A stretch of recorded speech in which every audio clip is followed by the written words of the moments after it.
Evolution requires pain. While others complain that they do not feel happy enough, I'm happy I'm struggling. I don't want to be happy. I want to be great. This is the beauty of life as a man. Do you understand? I don't care. I'm happy to be struggling. I wanted to fight. You wanted to win. I wanted to fight. That's the difference. You're concerned with winning. I wanted to just fight. And we're fighting. That is the beauty of life as a man, to be great. If you concern yourself only with being happy, you are once again acting like a female or a child. Happiness is fleeting. It doesn't even matter if you're concerned only with the hedonism of happiness. You're going to drink alcohol and go to parties and go to festivals and take drugs. I want to be happy. Who cares? I want to be great. I want to be great all of the time. And let me ask you a question as a man at home, genuinely, truthfully. Would you rather be a loser who's always smiling, a happy loser, or would you rather be a stressed winner? Because I'll tell you something about winners. Most of them are stressed. We are stressed. We're stressed. Putin is stressed. Genghis Khan was stressed when his messenger turned up after a 4-week ride with updates from the battlefront of Iran. I'm sure he was stressed by what he read. Even if it was very good, even if it all looked fantastic, he started to feel stressed. Okay, well now maybe I need to go to Iran. How long is it gonna take me to get there? Maybe we need to send more horses. Maybe we need to colonize Iran. He felt stress because the beauty of life as a man is to be great. So you have to sit here and ask yourself, do you want to be a happy loser that's insignificant? Nobody knows you exist. Women don't respect you. Men don't respect you. Nobody cares if you live or die, but you get to smile all the time. Or do you want to be one of the most important people on the planet with a little bit of stress?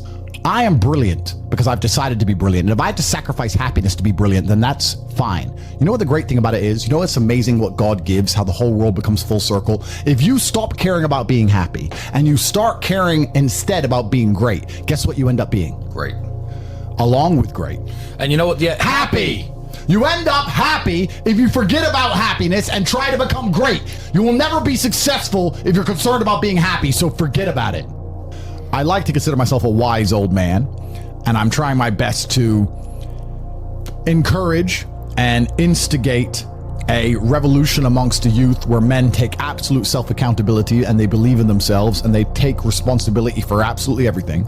As a man, you are most formidable if everything is your fault. If it rains outside and you get wet, that is still your fault.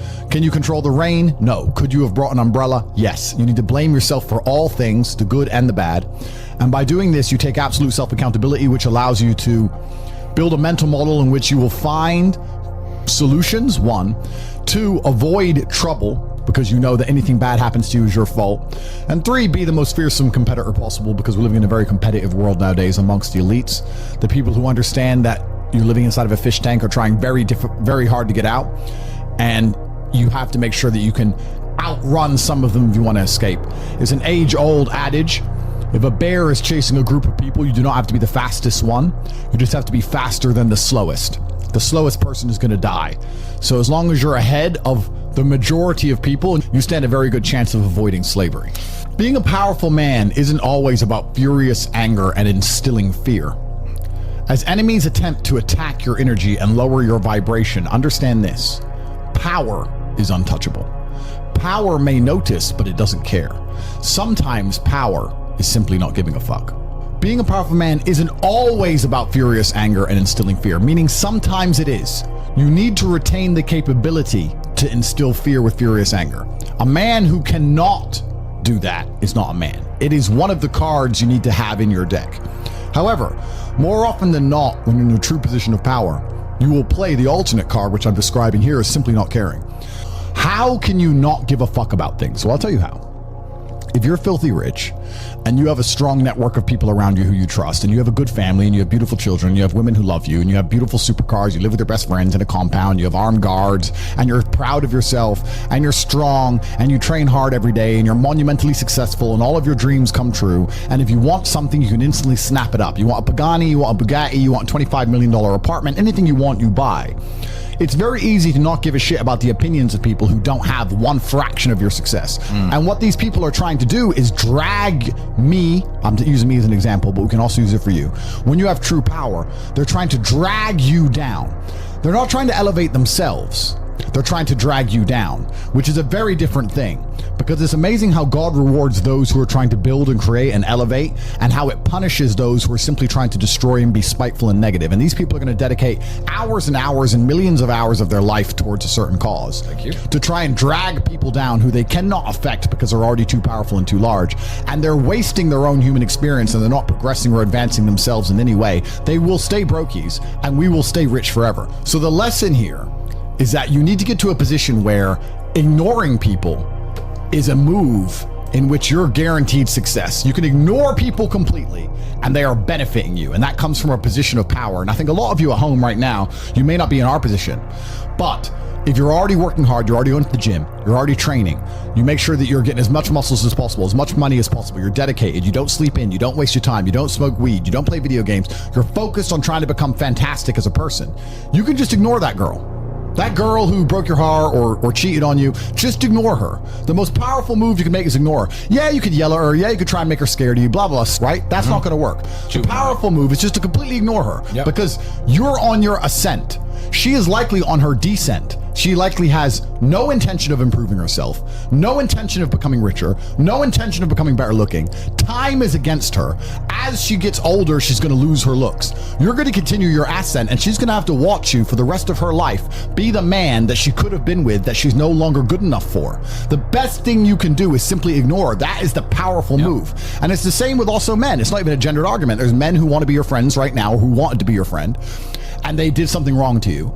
And if you're on the right path doing the right things, karma, God, the universe, whatever you want to call it, is going to teach them a lesson for simply failing to be a good person to you while they had the chance. But when you have a whole bunch of money, you take care of the people you love.